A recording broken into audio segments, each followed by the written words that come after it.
you are. There's that other screw.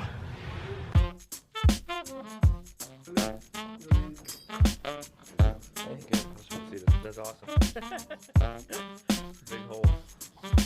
Yeah.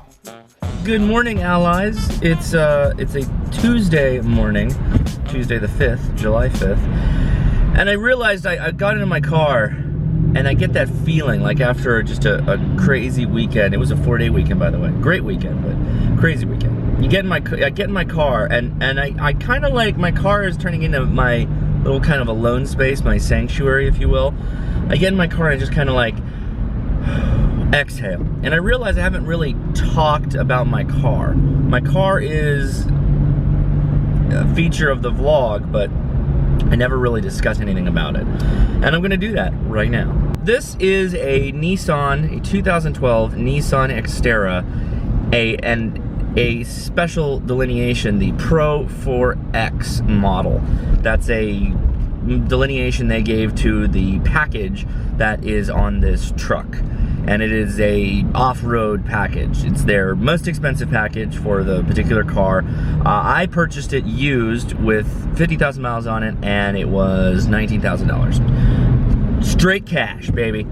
The reason why I got this car in particular, this truck, and it is a truck, and I should make a note of that. The Xterra is based off of the Frontier chassis, the Nissan Frontier truck chassis, small truck chassis.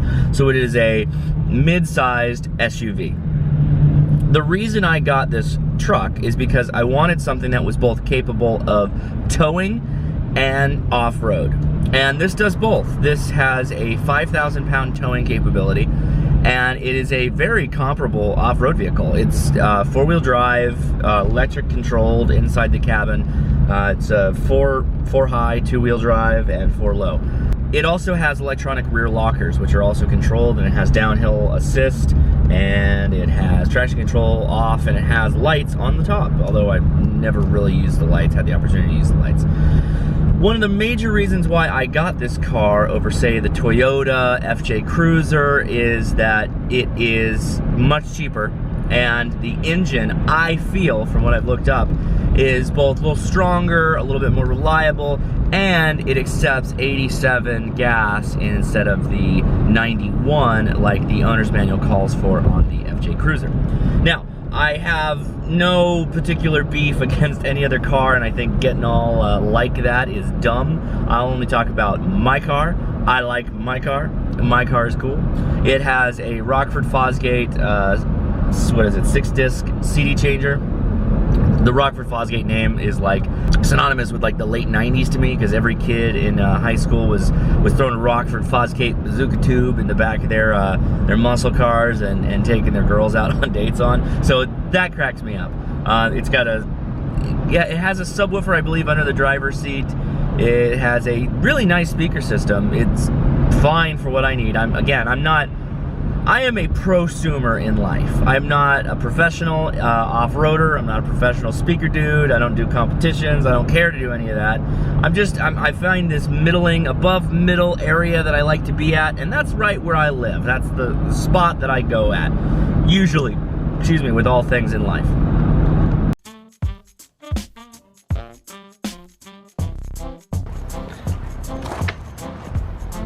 Ah, interesting. That kind of sticks out a little far, doesn't it?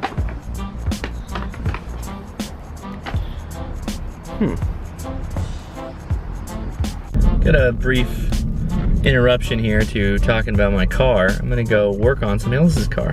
His mom's car stopped working. So we're gonna go figure out why. Into the den of the lion.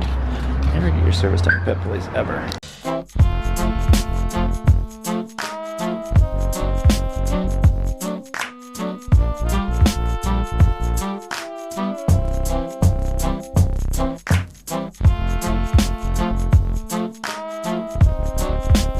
Here's the car in question.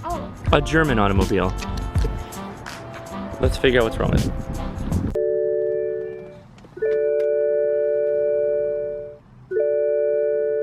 Unhappy car is unhappy. So it doesn't respond to jump. It doesn't even click over. when I've got the battery connected to it, so I don't know what's going on. Some electrical problem again. German cars, man, they're electrical problems. So the fuse box is behind these 3 screws and then another screw, so let's tear into it.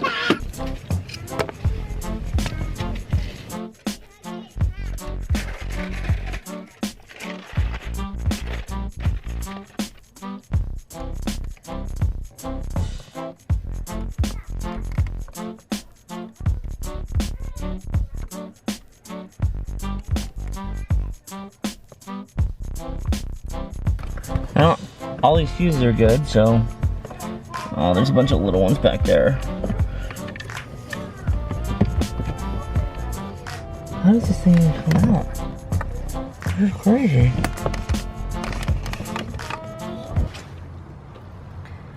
I never realized how blonde you are, except for in the summer. Okay. Jeez. So bad news. I don't know if I was recording the first time you were talking about the fuses. I can't diagnose anything because I can't get up in there. So like if it's the fuses, I don't know. It's too tight to play around with. I don't know what they do. I think they must actually disconnect all the wiring harnesses and pull the fuse box out, individually check all the fuses, and then like slap it back in there, which is exactly something that a German would do. So, but did you check all the fuses? I can't get all the way back there. Do you think maybe I could reach it? No. Okay. And then you're playing the, like, we're gonna pull out every fuse game. So here's the fuse box. This is the fuse box, but it goes all the way to the back. Goes all the way back there. And you can't get your hands up and under it, so it's like... I only went down the fuse road because your dad thought it was a fuse. Oh. But it has plenty of charge. The battery's not dead because it's... Okay, battery's fine. Battery's fine. I tried to jump it. It wouldn't take it. I think it might be the starter. Because it's clicking, but it's not a like an engine trying to turn over. Normally you start with battery and then check the starter, etc., etc.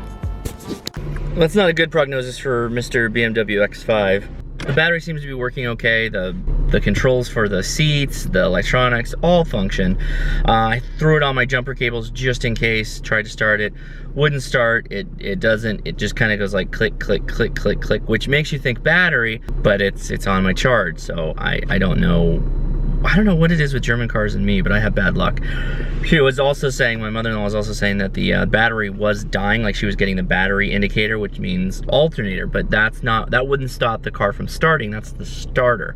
So, there's probably some magical German Flugelnest device that's in the middle of those two things that's causing the problem. But in reality, like I don't even want to mess with it. They're so complex on purpose that I don't even like touching them.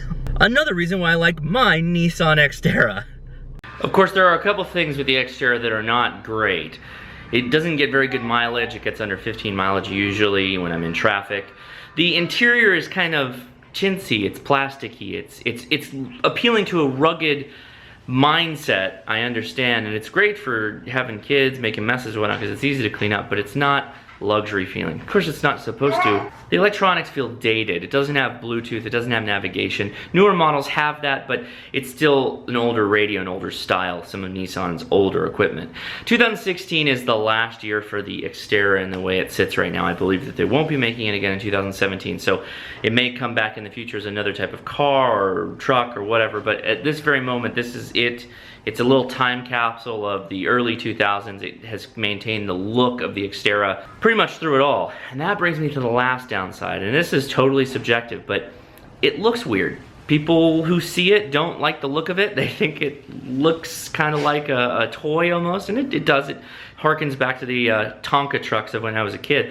But for me, that's fine, and I like the look of it. I love the car. There's all kinds of other many great things about it that I didn't hit, but for me, it's perfect. Commuting is not great. The mileage is tough, but for family stuff, for hauling the kids around, for cargo, for carrying stuff that I want to keep on me to be prepared, it's wonderful. It has a wonderfully powerful engine. It's a V6. you know, I'm not in any competition for power, but it's totally capable of towing, like I mentioned. I would be fine towing 3,800 pounds in that thing all day, and that's most small trailers, tent trailers, stuff like that. And since it is off-road, get a nice little off-road trailer to go along with it, and I'll be all set. So the next thing I'm looking for is actually a nice little off-road trailer that will work for Leia, Ben, and Edison. So that's it. Question of the day, what was your favorite automobile? Right now, I have the toss-up, S2000 or Xterra, and to be honest with you, I gotta say, the Xterra is definitely more fits my lifestyle, my personality, particularly where I am at in life. Of course, I love the S2000, but couldn't hang on to that one, could I?